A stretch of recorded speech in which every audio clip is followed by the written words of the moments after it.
നാടും വീടും തിരുവോണത്തിന്റെ ആഹ്ലാദത്തിൽ ആറാടിയപ്പോൾ തങ്ങളുടെ മണ്ണിനും സഞ്ചാര സ്വാതന്ത്ര്യത്തിനുമായി ഒഴിഞ്ഞ വാഴയിലകൾക്ക് മുന്നിൽ പട്ടിണി സമരം കിടക്കുകയായിരുന്നു നീലേശ്വരത്തെ ജനങ്ങൾ.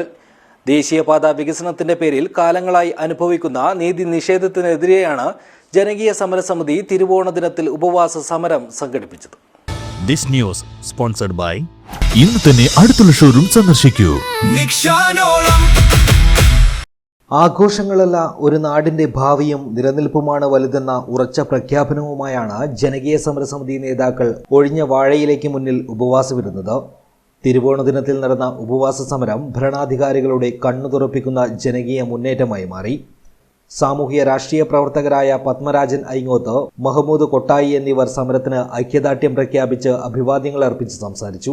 കൺവീനർ പ്രകാശൻ കൊട്ടറ സ്വാഗതം പറഞ്ഞു. ജനകീയ സമരസമിതി ചെയർമാൻ TCV ശ്രീനാഥ് ശശി, മുതിർന്ന അംഗം Raju Ramootty, general convener D Rajan, സമരസമിതി അംഗങ്ങളായ Vijayan Kaippattil, Ratheesh Krishnan, John Aimon, PP Harish, K Pramod Kumar, NC Vijayan, AV Ashok Kumar എന്നിവരാണ് ഉപവാസമിരുന്നത്.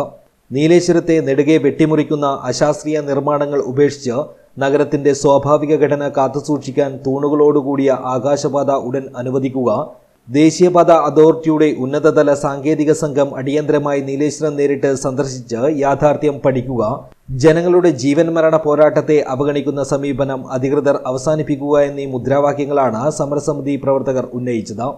നാടെങ്ങും ഓണസദ്യ ഒരുങ്ങിയപ്പോൾ ഒഴിഞ്ഞ വാഴയിലേക്ക് മുന്നിലിരുന്ന് ഞങ്ങൾ പട്ടിണി കിടന്നത് ഒരു നാടിന്റെ നിലനിൽപ്പിന് വേണ്ടിയാണ്.